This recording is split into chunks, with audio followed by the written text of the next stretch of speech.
أعوذ بالله من الشيطان الرجيم. بسم الله الرحمن الرحيم. الحمد لله رب العالمين. الرحمن الرحيم. مالك يوم الدين. إياك نعبد وإياك نستعين. اهدنا الصراط المستقيم. صراط الذين أنعمت عليهم غير المغضوب عليهم ولا الضالين.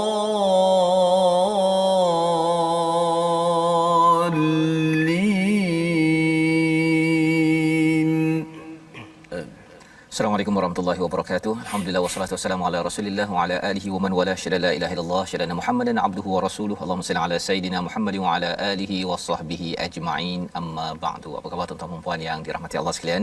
Kita bertemu dalam My Quran Time baca faham amal pada hari ini. Kita terus bersama Al-Quran, terus ingin mendapat hidayah, panduan cahaya permata daripada Al-Quran. Dan pada hari ini kita dalam sesi ulang kaji halaman 195 hingga 199 yang telah pun kita ikuti selama 5 hari daripada hari Isnin hingga hari Jumaat. Pada hari ini kita bersama dengan Al-Fadil Ustaz Dr. Syafiq Sahimi dan Mudir Pusat Pengajian Baitul Hikmah Ipoh. Selamat datang Ustaz, ya. Ahlan wa sahlan. Ya, ini kali pertama kita di sini. Dan bersama dengan Ustaz Tirmizi. Apa khabar Ustaz? Alhamdulillah. Alhamdulillah kita ada tetamu istimewa hari ini. InsyaAllah. InsyaAllah kita boleh dapat kita ambil istifadah pada hari ini. Ya, alhamdulillah insya-Allah. Ya, jadi bagi tuan-tuan yang berada di online, teruskan untuk share, untuk berkongsi di Facebook masing-masing, dan kita doakan agar apa yang telah kita belajar 5 hari ini dapat kita ulang kaji. Dan ulang kaji ini bukan sekali sahaja, sebenarnya kita berkali-kali.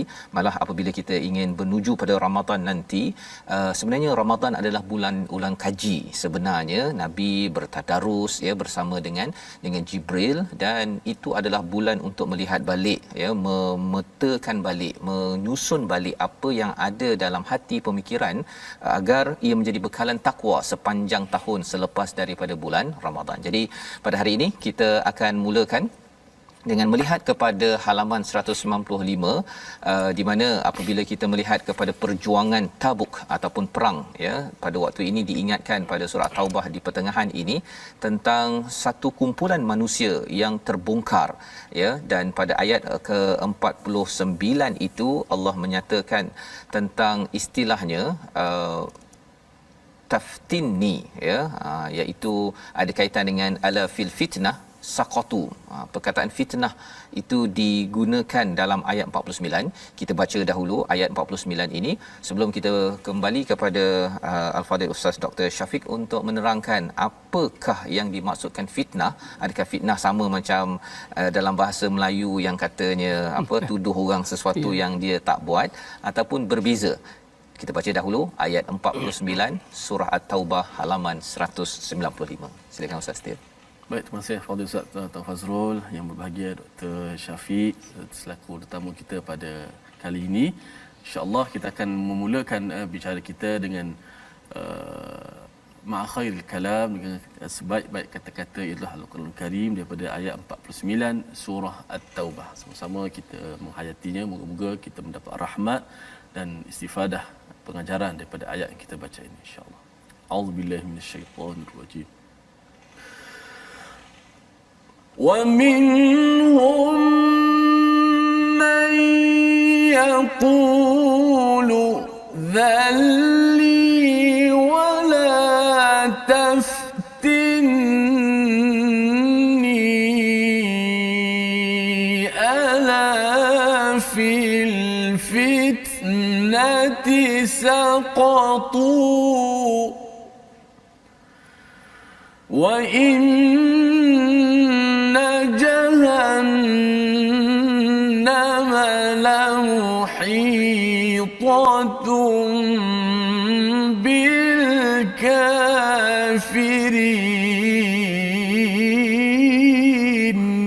صدق الله العظيم.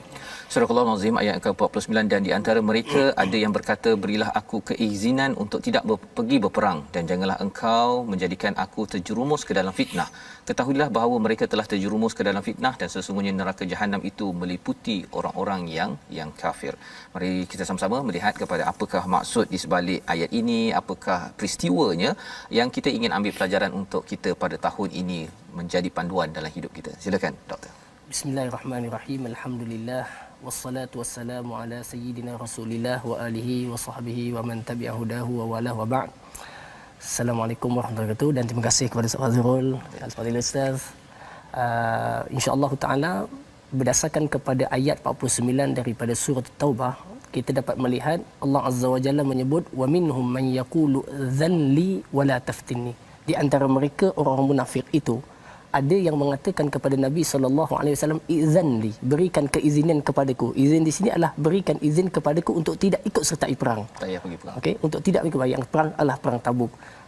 Wala taftinni, dan wahai Rasulullah, supaya tidak aku jatuh kepada fitnah.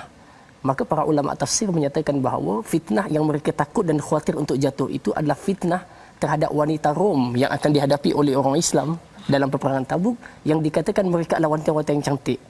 Maka orang-orang munafik ini konon-kononnya nak menjaga iman mereka, dia kata kami kalau ikut pergi perang juga nanti kami terfitnah dengan kecantikan mereka. Jadi baik kami duduk sini, tak payah pergi. Oh gitu. Okey, begitu. Maka ala fil fitnati saqatu. Maka Allah Azza wa Jalla mengatakan ala fil fitnati saqatu. Sebenarnya mereka itu sendiri telah jatuh kepada fitnah. Dan apakah makna fitnah? Kalau kita merujuk kepada teks ataupun terminologi dalam bahasanya, maka para ulama lughah seperti Gharib Al-Asfahani rahimahullahu taala, Al-Imam Al-Azhari rahimahullahu taala mengatakan bahawa perkataan fitnah daripada kata fa ta nun, huruf fa ta dan nun. Dan kebanyakan penggunaan fitnah ini adalah mengenai ikhtibar atau imtihan, iaitu ujian atau cubaan kepada mereka. Maka di dalam makna ini, kalau kita maknakan dengan perkataan itu, mungkin maknanya boleh jadi iaitu seperti dengan makna itu ujian kepada mereka. Tetapi ulama mengatakan di dalam Al-Quran perkataan fitnah juga boleh bermakna ismun, iaitu dosa. Sebagaimana firman Allah Azza wa Jalla di dalam Al-Quran, walakinnakum fatantum anfusakum wa tarabbastum wa ratabtum, dalam suratul Hadid, iaitu akan tetapi kalian telah melakukan dosa, wuqu'u fil maksiyah, jatuh kepada maksiat. Maka di dalam ayat ini perkataan fitnah itu memberikan makna juga dosa. Artinya apa? Kamu takut jatuh kepada dosa terhadap wanita, tetapi sedangkan kamu telah jatuh kepada dosa kerana mengingkari perintah Rasul untuk pergi berjihad. Okey. Jadi Kamu sendiri telah jatuh kepada dosa itu. Dan begitu juga, walaupun begitu, dalam makna fitnah yang sebagaimana Ustaz sebut tadi, orang kita kadang-kadang gunakan fitnah, hang fitnah aku, kamu fitnah saya. Tak sama itu bukan dengan makna seperti ini. Walaupun di sana ada ayat di dalam Al-Quran, fitnah juga boleh datang dengan makna ihraq, iaitu membakar. Sebagaimana dalam suratul Buruj, Allah Azza wa Jalla menyebut innal ladzina fatanul mu'mina wal mu'minat, mereka yang telah membakar ashabul ukhdud, fatanul mu'mina wal mu'minat. Boleh juga fitnah itu dengan makna kufur ataupun syirik. Sebagaimana Allah Taala firmankan di dalam suratul Baqarah, Allah Taala sebut waqatiluhum hatta la takuna fitnah, perangilah mereka sampai tidak berlakunya kekufuran dan kesyirikan.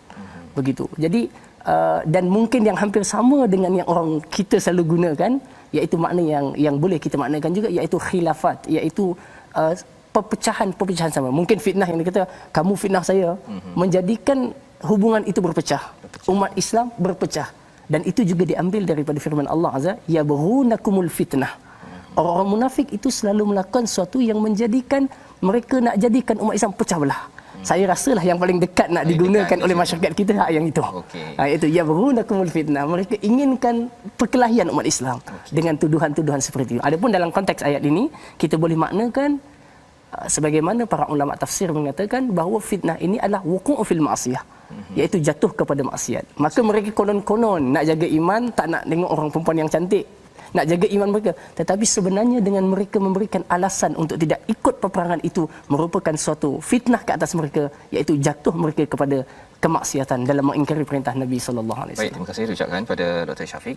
Antara pelajaran kat situ kena jaga-jaga percakapan kita ni ya. Pasal kalau kita cakap macam baik kan, tapi rupanya dapat detect, rupanya dapat dikenal pasti dalam percakapan itu macam nak tunjuk baik tapi sebenarnya pemalas kan. Okey, menakut, pengecut, dan ini perkara yang kita ingin sama-sama belajar apabila kita nak melaksanakan. Yang penting berjuang beramal kan. Kadang-kadang perkataan yang kita ucap itu dapat ditangkap oleh orang yang tajam. Betul. Ya, ada basirah itu dia nampak bahawa sebenarnya dia ini nak mengilat dan mengelak ya, dan inilah yang dibongkarkan oleh Allah banyak di dalam surah At-Taubah terhadap kumpulan munafik. Betul. Ini Ustaz ya. Baik, ini adalah antara perkara yang kita ikuti pada halaman 195 dan kita ingin teruskan lagi ya pada halaman 196 di mana orang-orang munafik ini adalah antara orang yang suka menyatakan perkara-perkara yang tidak benar ya, ataupun suka bercakap perkara kalau di depan Nabi itu nampak cantik dia semua ya,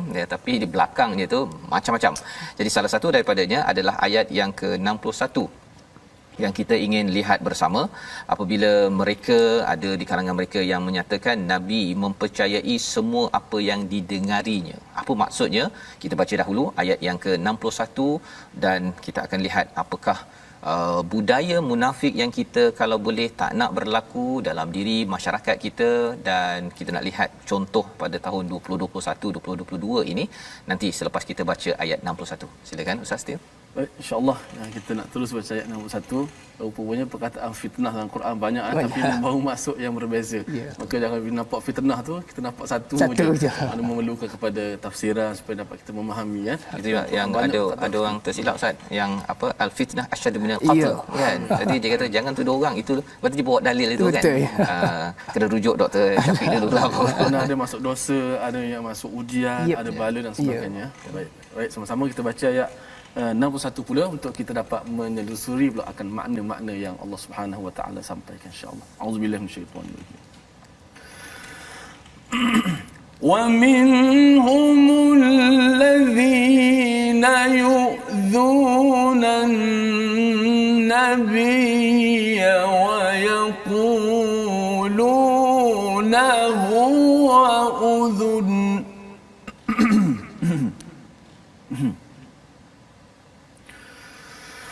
قل أذن خير لكم يؤمن بالله ويؤمن للمؤمنين ورحمة للذين آمنوا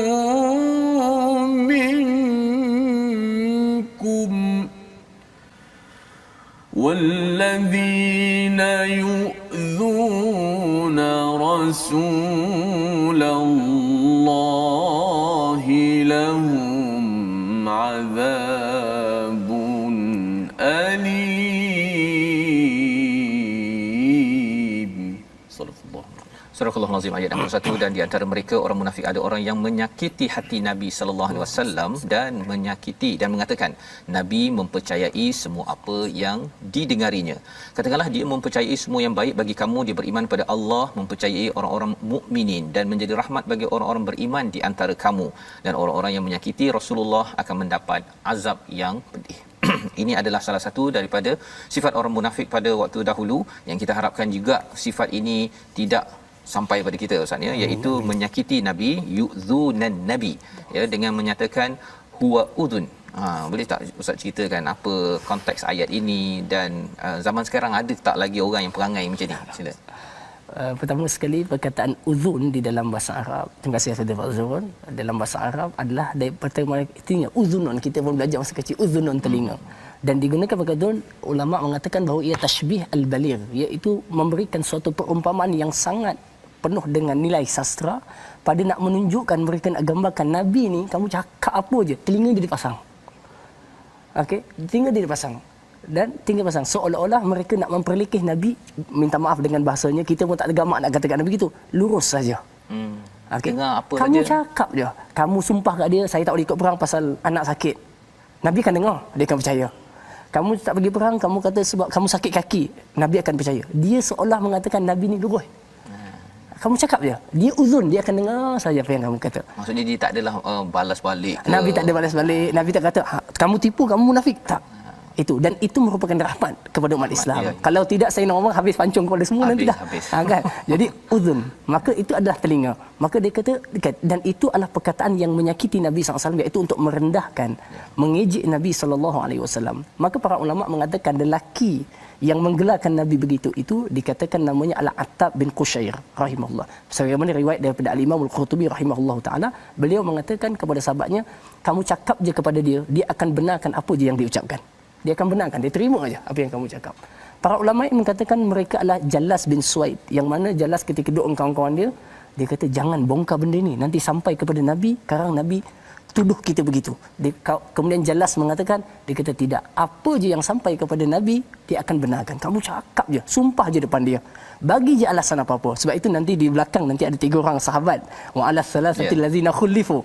Yang ni bila sampai depan Nabi dia jadi tak tergamak nak menipu di depan Nabi SAW. Ada pun orang munafik, dibagi je alasan, bagi je sumpah, buat je apa-apa untuk tidak mematuhi perintah baginda Rasulullah SAW. Jadi ini adalah sebagai suatu perkara besar. Kemudian Allah Taala sebutkan qul udhunu khairin lakum. Okey, katakanlah wahai Muhammad, Nabi dengar dan terima itu adalah sebenarnya baik untuk kalian. Okey, tetapi kena ingat, bukan dengar sebarang dengar. Baginda ni yu'minu billahi wa yu'minu lil mu'minin. Perkataan yu'min ni biasa kita terjemah beriman. Tetapi yu'min artinya yusaddiq, membenarkan. Sebagaimana dalam surah Yusuf, wa ma anta bimu'minin lana walau kunna shadiqin. Tidaklah engkau membenarkan perkataanku. Jadi di sini Nabi hanya mendengar perkataan benar yang datang daripada Allah, wahyu. Wa yu'minu lil mu'minin, dan Nabi hanya membenarkan apa yang disampaikan oleh beriman. Kamu orang munafik, Nabi sebenarnya tak benarkan. Tapi Nabi tak katakan kamu bohong. Sebagai rahmat, wa rahmatul lil ladzina amanu minkum walladzina yu'zuna Rasulullah. Orang-orang yang menyakiti Nabi dan mereka menyakiti Nabi dengan lidah mereka. Dia kata Nabi begini dengan perkataan begini, dan ini menunjukkan bahawa menyakiti Nabi hatta selepas wafatnya Nabi sallallahu alaihi wasallam merupakan dosa besar. Dalilnya adalah lahum azabun alim. Dan setiap perkara yang diberikan tahdid, ancaman oleh Allah Azza wa Jalla, menunjukkan perkara itu adalah dosa besar. Maka setiap perkara begitu. Jadi sahabat menyatakan zaman kita ada tak macam tu? Sebenarnya boleh kita kata banyak sekali orang yang bermuka seperti ini datang depan kita, dia kata cakaplah begitu, tetapi di belakangnya adalah lain. Dan watak munafik ni subhanallah, Allah menceritakan, dan surah ini selain At-Taubah dinamakan surah Al-Fadhihah.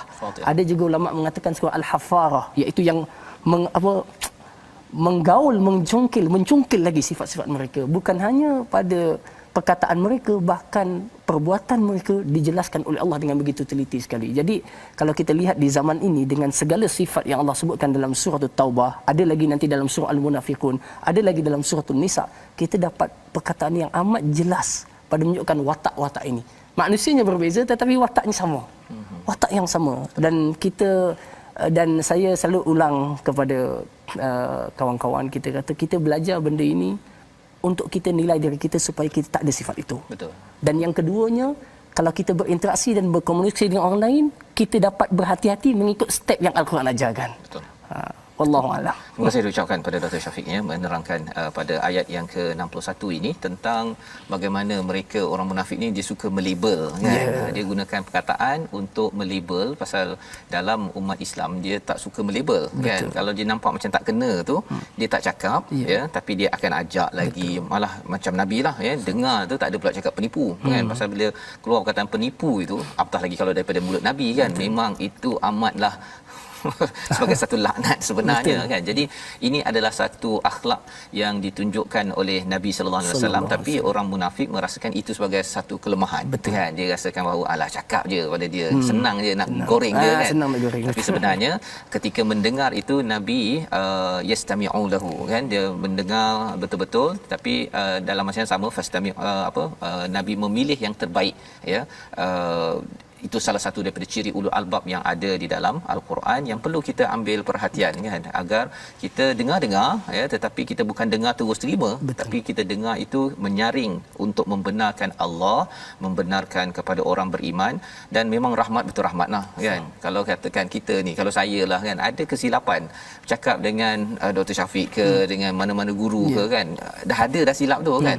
Tapi kalau katakan itu tak betul, ini kena betul, terus je kalau baca Quran tu macam Ustaz Tirmizi kalau mengajar anak murid, kalau salah dia punya makhraj dia terus dalam masa tu maratan ukhra kan, sekali lagi dia akan jadi takut untuk datang kepada cikgu tu. Pasal saya ada pengalaman lah jumpa seorang Pak Arab waktu dekat luar dulu belajar tu, dia suka maratan ukhra kan, kan?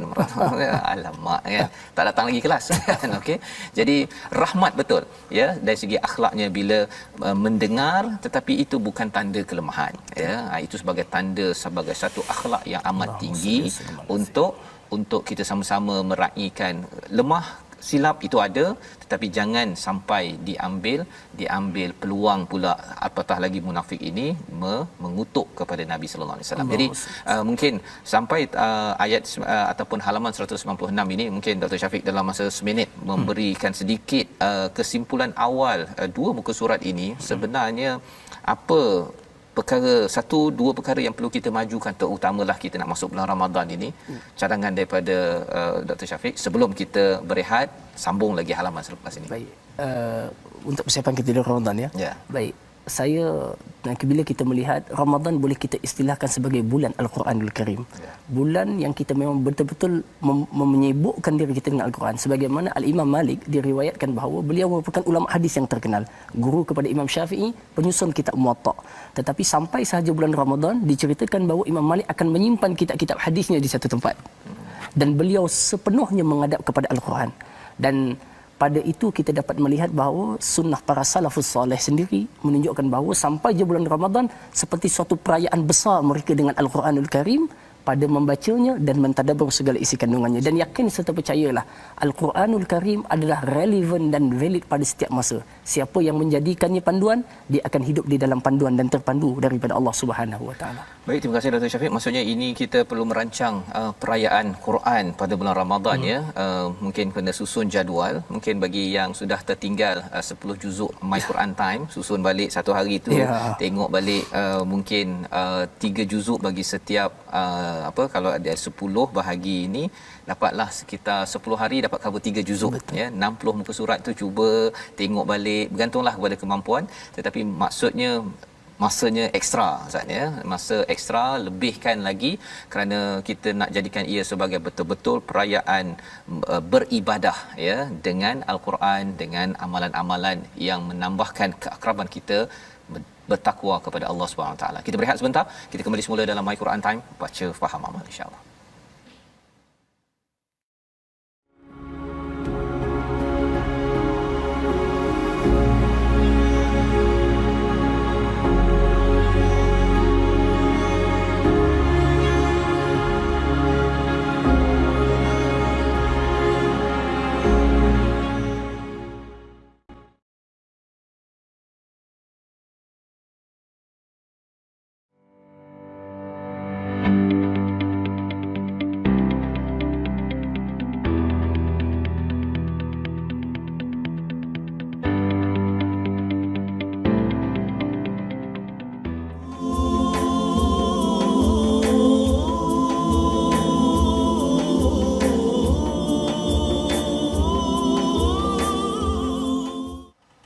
يحذر المنافقون أن تنزل عليهم سورة تنبئهم بما في قلوبهم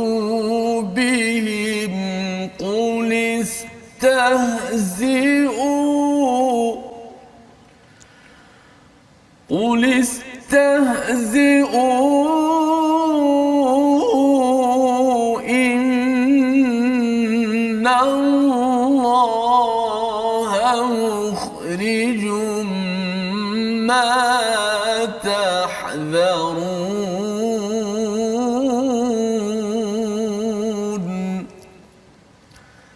Alhamdulillah, terima kasih kepada semua penonton-penonton, sahabat-sahabat Al-Quran kerana terus istiqamah setia dalam My Quran Time, baca, faham, amal.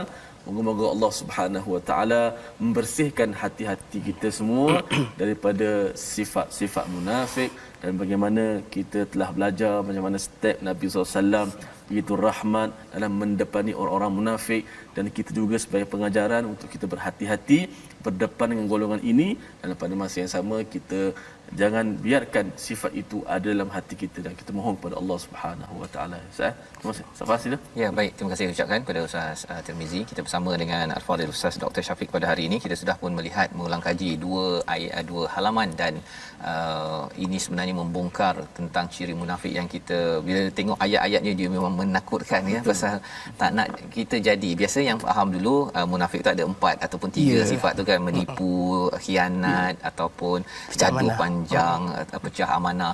Tapi itu pendek sangat. Tapi yang ini dia bagi ya, Allah berikan peringatan ini, dan malah siap lagi orang munafik itu macam mana responnya itu pun di capture, ditangkap ya, dan direkodkan di dalam surah At-Taubah ini, yang menyebabkan dia macam tak boleh lari lah kan. Ketika mendengar ayat-ayat ini, dia menyebabkan hati rasa alamak jangan sampai orang sebelah tahu bahawa saya ada masa ataupun kadang-kadang terjatuh ke dalam sifat-sifat yang disampaikan di sini. Jadi ayat 64 yang dibacakan sebentar tadi pada halaman 197 menyambung kembali kepada apakah realiti ini.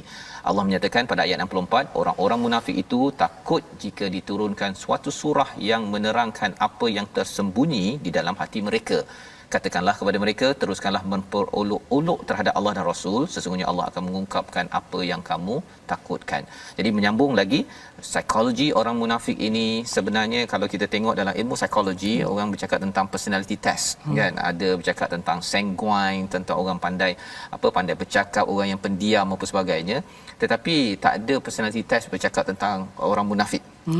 Kan ya, orang munafik ni dia bukan kajian psikologi lah, tak tahulah, mungkin bagi tuan-tuan yang pakar psikologi boleh nanti menyatakan kalau ada personality test untuk menentukan saya ni munafik ke tidak kan. Tetapi surah Taubah ini penuh dengan perkara tersebut. Kalau Ustaz boleh jelaskan tentang ayat 64 tu, apa sebenar yang dimaksudkan dengan yahzarul munafiqun, silakan. Bismillahirrahmanirrahim. Dalam ayat ini kita dapat melihat Allah Azza wa Jalla membongkar beberapa lagi sifat jiwa orang munafik. Antara yang paling ketara kita dapat melihat adalah mereka sentiasa dalam keadaan takut. Quran menggambarkan la ilaha illa wa la ilaha illa. Dia kata nak sokong orang beriman betul-betul ni, nanti orang musyrik tak bagi dana pula contohnya kan. Sokong orang musyrik, nanti dia berkata aku kafir pula. Jadi dia sentiasa dalam keadaan kebingungan. Allah Taala sebutkan begitu, muzabzabina baina zalika la ilaha illa wa la ilaha illa. Tetapi dalam ayat ini Allah Taala gambarkan lagi perkataan yahzarul munafiquna. Mereka sentiasa berada dalam keadaan takut, curiga kalau perancangan mereka itu terbongkar. Dan tentunya Allah telah bongkarkan kepada Nabi SAW. Tetapi rahmatnya Nabi kepada seluruh umat manusia adalah Nabi tidak mengatakan Umar hak munafik, ini munafik. Tetapi mereka sentiasa dihantui dengan ketakutan. Yahzarul munafiquna an tunazzala alaihim suratun tunabbi'uhum.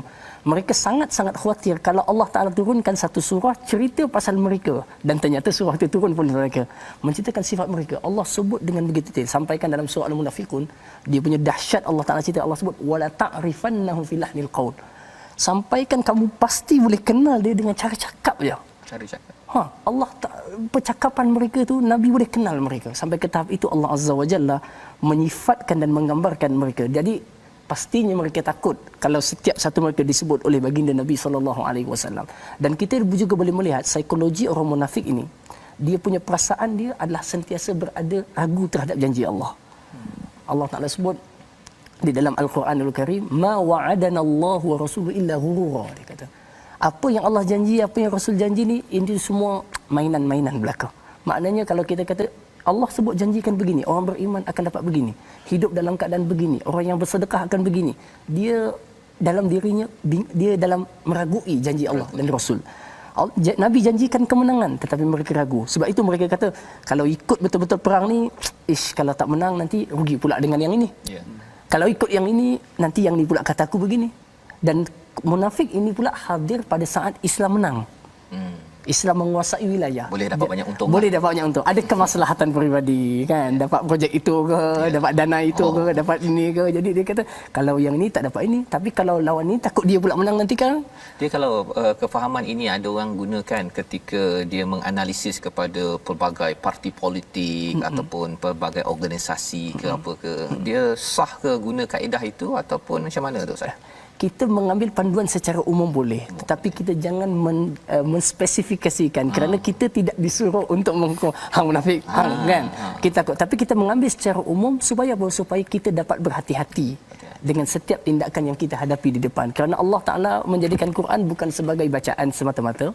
Okey, walaupun bacaan ustaz mendamaikan itu satu rahmat dah kan kepada kita, tetapi hudan lil muttaqin. Dalam setiap langkah kamu Al-Quran memberikan petunjuknya. Maka dalam konteks ini panduan umum tanpa kita nak letakkan spesifik. Kamu terus ada begitu. Jadi kita khawatir kita salah meletakkan sifat tersebut. Sebab itu ulama mengatakan munafik ini kita boleh istilahkan ada dua jenis. Satu munafik i'tiqadi dan yang kedua munafik amali. Adapun yang i'tiqadi yang kita ceritakan sekarang ni. Memang dalam hatinya menyembunyikan kekafiran, benci Allah, benci Rasul, benci orang beriman. Tetapi zahirkan dengan pakaiannya.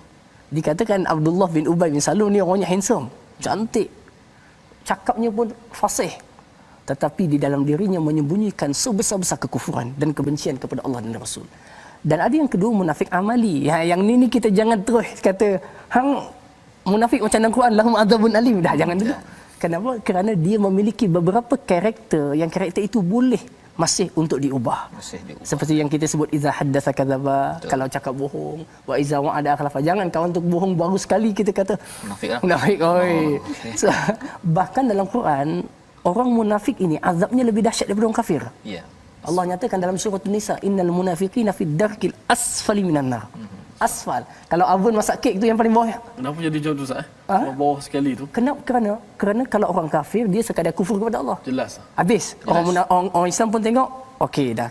Orang munafik dia berada hidup dengan orang Islam, kahwin dengan orang Islam, dia melakukan tipu daya kepada orang Islam. Tu kira macam duri dalam daging. Duri dalam daging. Kalau kita tengok kejatuhan Empire Osmaniyah sendiri, kejatuhan Spanyol sendiri macam kan. Tali baruk semua Dengan tali barut, duri dalam daging. Yukhadi'un Allah wa Rasul.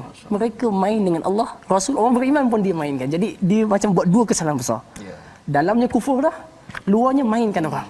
Jadi ini satu perkara yang kita mohon kepada Allah, semoga Allah pelihara kita semua daripadanya, insya-Allah. Baik, ini adalah pencerahan tentang psikologi orang munafik yang sebenarnya amat penting. Kalau dalam surah Taubah ini memang diberikan perhatian, malah lebih daripada itu ialah bercakap tentang orang munafik ini dia tersilap prioriti, keutamaan ya. Dia memilih dunia dan dia rasa macam kalau pihak ini ada dapat manfaat, pihak ni dapat manfaat, dia pergilah ke tempat situ. Tetapi kalau apabila kita fokuskan kepada akhirat, maka keutamaan kita itu jelas, menyebabkan kalau dekat sini saya tak dapat pun tak apalah ya. Yang penting ialah saya bersama dengan kebenaran. Dan inilah yang disampaikan sebentar tadi. Walaupun dalam kehidupan kita berasa takut tu ada juga. Betul. Kan, tapi kalau takut kerana kita nak mencari dunia dengan takut kerana kita nak mencari akhirat, dua takut yang memang berbeza ya, berbeza. Takut mencari akhirat itu menyebabkan kita perjuangkan kebenaran, tapi takut cari dunia ni kalau perlu menipu, kalau perlu sembunyi letak bawah meja ke, ataupun rancang 3-4 langkah untuk pastikan kita tak ditangkap bersalah. Itu juga adalah takut, tapi takut itu adalah tak berbaloi dalam perjuangan kita dipinjamkan 60-70 tahun hidup kita Ustaz ya. Jadi ini adalah pelajaran halaman 197 dan kita nak lihat bagaimana pula ciri orang yang diberi rahmat oleh Allah Subhanahu Wa Taala pada ayat yang ke-71. Ya, ini Allah buatkan perbandingan orang yang tidak mengambil pelajaran daripada kaum-kaum terdahulu, Nuh, Ad, Samud, tapi ada kumpulan yang betul-betul menjaga iman pada ayat 71. Kita baca bersama dipimpin Ustaz Tirmizi. Baik, kita terus pada ayat yang ke-71 untuk kita melihat pada makna-makna pada ayat ini juga untuk kita mengambil pengajaran bagaimana orang-orang beriman dan kita dibersihkan daripada ciri orang-orang munafik yang biasalah ada dua color dalam lain, luar lain. Yang bahaya tu, masya-Allah. Wal mu'minuna wal mu'minatu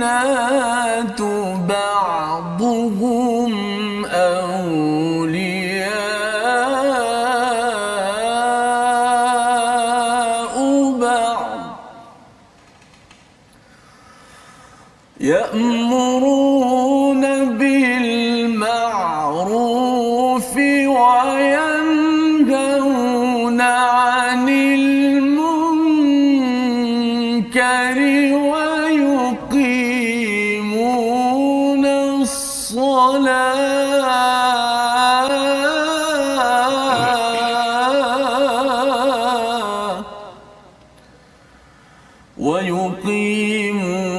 الصلاة ويؤتون الزكاة ويطيعون الله ورسوله أولئك سيرحمهم الله إن الله عزيز حكيم صدق الله. Dan orang-orang yang beriman lelaki dan perempuan sebahagian daripada mereka menjadi penolong bagi sebahagian yang lain. Mereka menyuruh membuat makruf dan mencegah daripada kemungkaran, mendirikan solat, menunaikan zakat dan taat kepada Allah dan Rasulnya. Mereka akan diberi rahmat oleh Allah. Sesungguhnya Allah Maha Perkasa lagi Maha Bijaksana. Ini adalah ciri orang yang beriman. Kalau boleh Ustaz menyatakan ataupun kongsikan sikit mengapa ciri-ciri ini penting. Apatah lagi bila ada perkataan sayarhamuhumullah, ya ada sa dekat situ kan. Kalau katakan ulaika yarhumuhumullah ni kira macam dah confirm tu, tapi ada sa tu, kalau boleh dijelaskan agar dapat kita memahatkan dalam diri kita apa yang perlu dibuat agar terelak daripada menjadi kumpulan orang-orang yang nifaq yang dinyatakan dalam surah Taubah. Silakan. Bismillah, alhamdulillah. Di dalam ayat yang ke-71 Allah menceritakan sifat yang berlawanan dengan sifat yang kita bicarakan tadi, iaitu sifat munafikin, dan kita mohon kepada Allah semoga kita disifatkan Allah dengan sifat ini dan kita semua mendapat rahmat daripada Allah. Allah menyebut wal mu'minuna wal mu'minat, orang beriman lelaki dan orang beriman ba'duhum awliya'u ba'd, sebahagian mereka itu menjadi awliya dengan sebahagian yang lain. Di sini ada satu perkara yang menarik, Ustaz Azul, ya. Kalau kita tengok muka sebelah aja tanpa kita perlu analisa, Allah sebut dalam ayat 67 al-munafiquna wal munafiqat ba'duhum min ba'd. Di sini ba'duhum awliya'u ba'd. Ada beza perkataan awliya. Jadi di situ orang munafik lelaki, perempuan, dia saling bantu-membantu. Tetapi di sini orang beriman lelaki dan beriman perempuan, sebahagian mereka menjadi wali bagi sebahagian yang lain. Apa makna awliya? Awliya ini para ulama menceritakan tentang makna wali sebagaimana Syekh Said Hawa telah menjelaskan dengan begitu baik sekali dalam perkara makna wala. Mereka mengatakan wala ataupun awliya di perkataan wali, iaitu wala artinya adalah mahabbah, nusrah dan juga membantu dan memenangkan. Iaitu apa? Orang beriman lelaki dan orang beriman mereka memiliki suatu kasih sayang di antara mereka. Okey, kemudian dia ada nusrah, saling memenangkan apa tujuan kita nak capai. Dia saling dengan ukhuwah yang kuat tadi. Kata Imam Qurtubi rahimahullah, mereka mengatakan qulubuhum muttahidah. Hati orang beriman lelaki perempuan ni satu dengan tujuan yang satu. Tapi orang munafik, mereka ramai dengan satu kepentingan tapi mimpi lain-lain atau cita-cita lain-lain. Mereka mungkin kata kita jayakan misi ini, tetapi setiap orang itu ada agenda masing-masing. Ada dia punya. Kadang-kadang dah sampai tengah jalan, dia tolak kawan tu, dia pergi lain. Tapi orang yang beriman, subhanallah, Allah Ta'ala gambarkan mereka, hati mereka bersatu. Okey, jadi ini menunjukkan apa? Mereka saling berkasih sayang. Mereka saling tolong-menolong, bantu-membantu. Dan ini merupakan sifat. Dan wala atau awliya juga memberikan makna ketaatan dengan penuh keikhlasan. Iaitu orang yang beriman, saat mereka ada ketua mereka, mereka taat dengan penuh taat dan ikhlas bersama dengan kasih sayang yang ada padanya. Bukan istilahnya taat betul, dia kata buat ini, buat ini. Walaupun mengingkari syarak, tetap dilakukan. Tidak begitu. Tetapi wala adalah taat dengan penuh kasih sayang, dengan penuh nusrah, bersemangat untuk membantunya. Bahkan Said Hawa mengatakan lebih, irtibatul masir bil masir. Apa je berlaku kepada orang yang beriman, dia tetap teguh bersama dengan orang yang beriman. Itu. Awliya'u ba'd.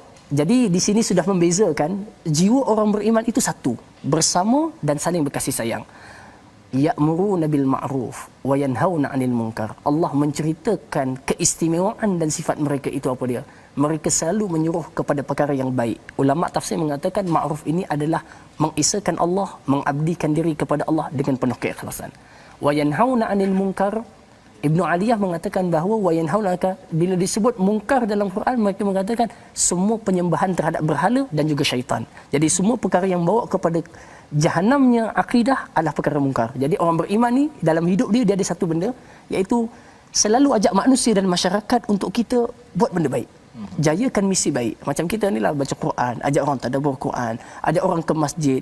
Jadi semua benda yang diwajibkan oleh Allah dan Rasulnya, orang beriman akan segera untuk melaksanakannya. Tetapi beza orang munafik dalam ayat yang tadi, ya'muruna bil munkar. Benda-benda yang bersifat mungkar, pesta ke apa ke, dia pula yang terkedepan untuk menjayakannya. Tapi wa yanhauna 'anil ma'ruf. Kalau benda baik, nanti dulu, tangguh dulu, itu dan ini. Jadi itu beza kedua sifat yang Allah Azza wa Jalla letakkan dalam sebelah-sebelah saja muka suratnya. Subhanallah. Dia ada kat sebelah sana jangan berderma, dekat sini ada zakat. Ya.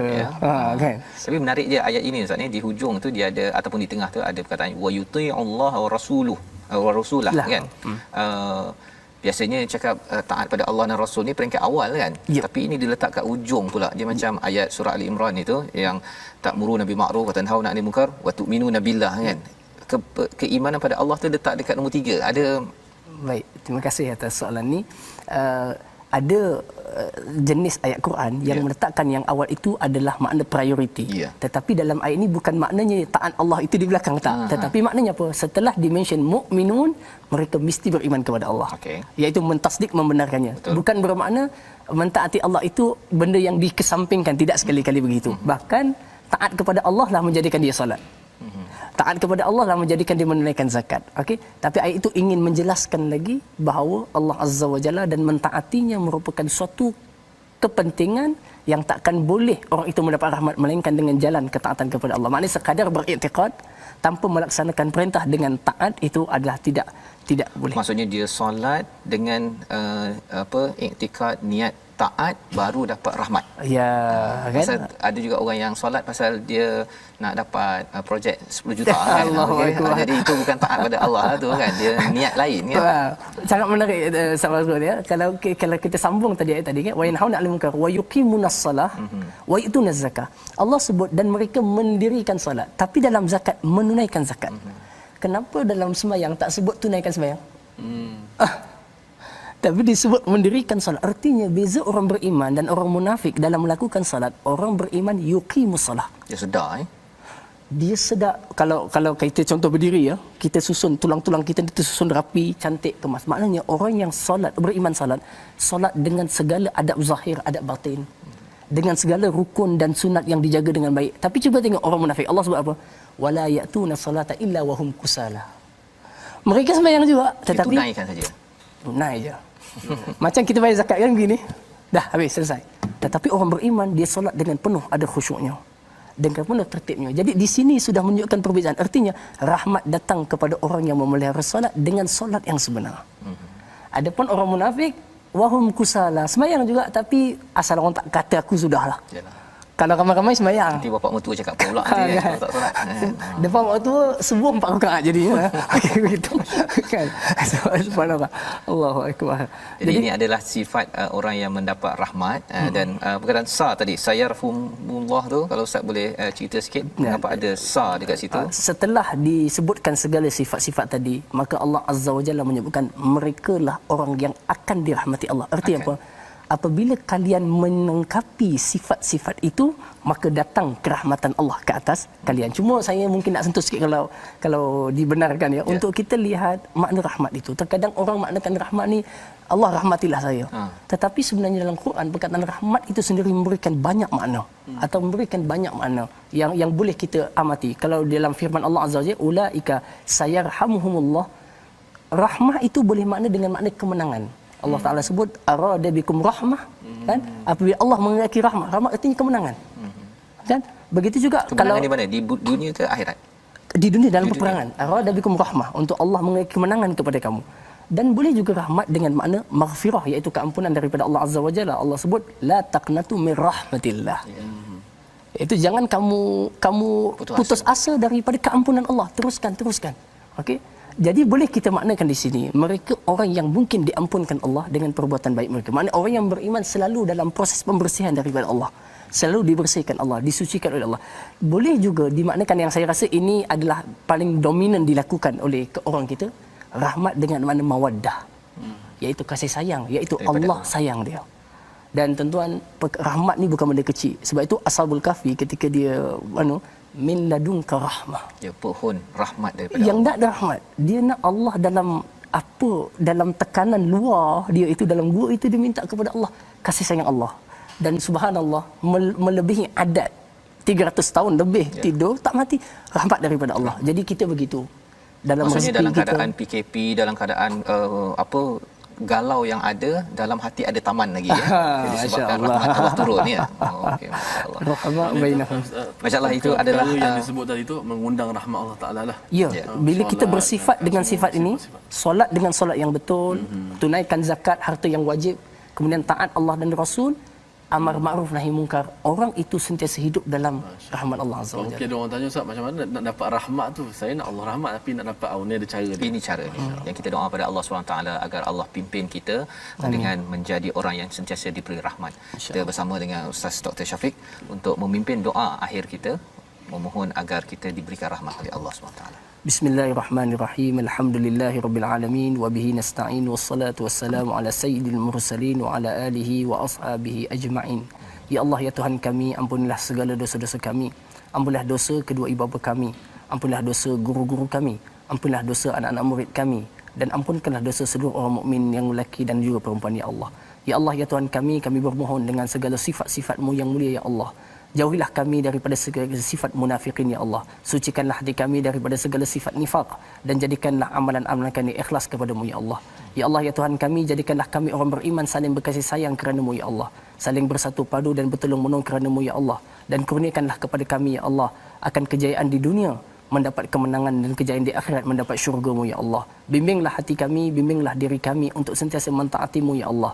Habib ilainal iman wa zayyinhu fi qulubina wa karrih ilainal kufra wal fusuqa wal isyan. Cintakanlah kami kepada keimanan dan hiasilah iman di dalam diri kami, ya Allah, dan jauhilah kami daripada segala kekafiran, kefasikan dan juga kemaksiatan, ya Allah. Rabbana hab lana min azwajina wa dhurriyyatina qurrata a'yunin waj'alna lil muttaqina imama. Rabbana atina fid dunya hasanah wa fil akhirati hasanah wa qina adzabannar. Walhamdulillahi rabbil alamin.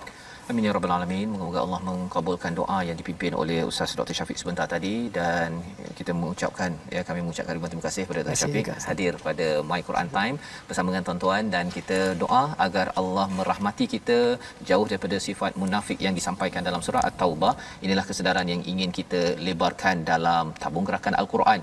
Satu platform tuan-tuan boleh menyumbang, tuan-tuan boleh menyumbang idea, jaringan bagaimana lagi ingin dilaksanakan kempen-kempen nilai kesedaran Al-Quran agar masyarakat betul-betul menjadi orang beriman yang committed pada perjuangan membawa ke kebenaran. InsyaAllah kita bertemu kembali pada jam 5 petang, ulangan pada jam 11 malam dan juga 6 pagi. Rancangan ini dibawakan oleh Mofas yang mendoakan tuan-tuan terus mendapat rahmat, terus memohon rahmat daripada Allah pada setiap masa. Jadi kita bertemu lagi My Quran Time, baca, faham, amal, insya-Allah.